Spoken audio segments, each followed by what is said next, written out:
This essay example, as well as thousands of others, is available in text format on our website for free and without registration. Simply Google Ivy Panda Free Essays.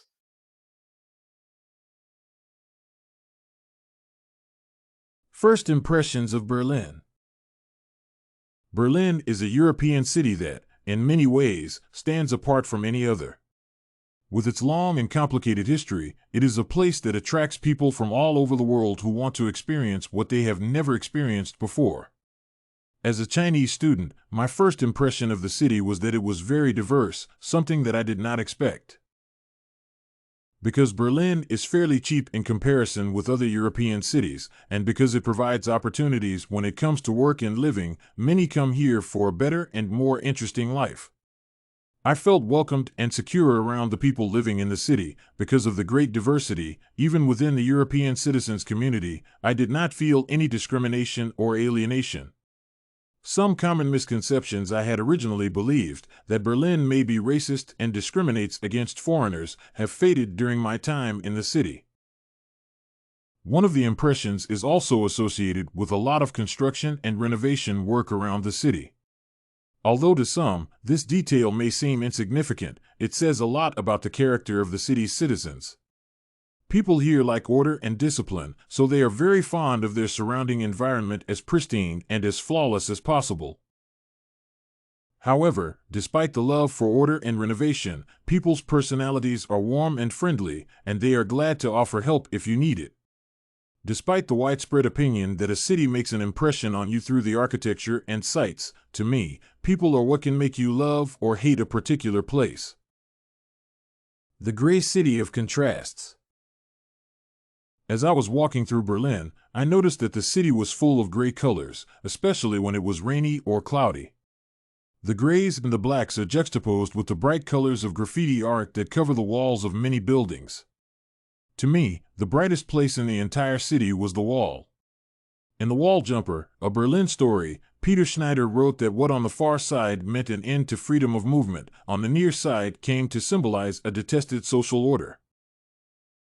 Now, the wall does not divide the city, and the remainders of it are covered with art, representing a reminder of the city's history and the freedom that seemed unattainable 4 decades ago.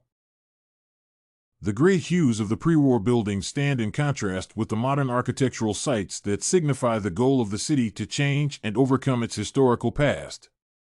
The destruction that came with World War II left very few historical sites intact, and the division of the city influenced the emergence of different architectural styles and social ideologies. The modern and bright architecture of the city greatly contrasts with the old styles that have been preserved to show respect for classical design. Even the Reichstag building, which was constructed at the end of the 19th century, has a modern addition to it, a glass and steel cupola renovated fairly recently. The heaviness of the grandiose building contrasts with a glass ceiling, creating a perfect, in my opinion, juxtaposition. Oxymoronic as it sounds, Berlin is a gray city of contrasts because it combines old and modern, color and monochrome, respect for the past, and striving for future opportunities. The commanding sense of guilt. In Berlin, A Century of Change, Neal Ascherson stated that Berlin had experienced more social and political changes in its history than any other city in Europe. Having served as the capital for the Nazi regime, Berlin is now greatly influenced by a sense of guilt before the entire world community. I have heard that the German government is still paying reparations to the victims of the Holocaust, trying to make up for the damage the Nazi regime caused many.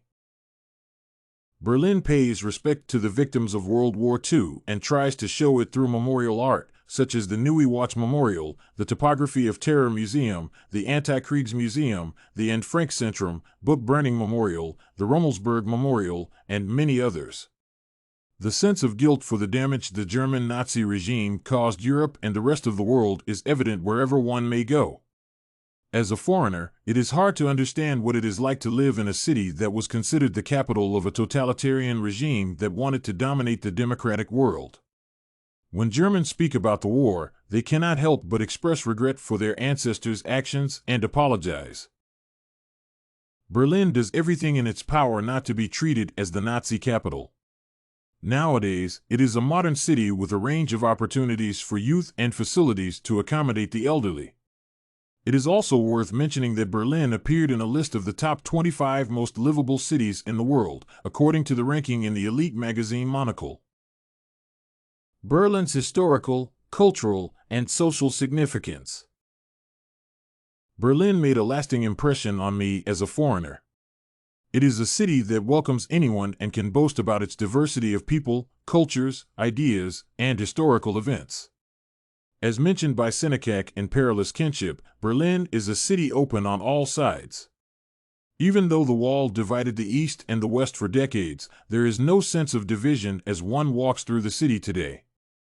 Berlin welcomes artists, poets, musicians, and architects from around the world, offering them a blank canvas of gray walls and empty concrete buildings. The city is covered in graffiti art that has become an indispensable attribute of Berlin. The relatively modern history of Berlin is associated with the city serving as a divider of two worlds during the Cold War. Because one part of the city was under the control of the Soviet Union and the other was governed by the United States, Berlin was torn apart by contrasting political ideologies. This is another reason for calling Berlin a city of contrasts, whether cultural or political. Berlin is comfortable for any member of the community, including citizens, foreigners, or tourists. The misconceptions associated with the city's past have faded. There is a sense of freedom and support that fills the streets of the city. Despite a large number of memorials that remind everyone of the horrible events that took place in the 40s, Berlin offers a range of opportunities for exploring historical sites, parks, and works of modern architectural art. Unfortunately, the city will always be associated with the Nazi regime. However, the sense of guilt and recognition of past mistakes is what drives the city toward improvement. This essay on Berlin, the Gray City of Contrasts, was written and submitted by a student just like you. The Ivy Panda Samples database hosts thousands of works similar to this one on various subjects. Visit ivypanda.com to find what you are looking for.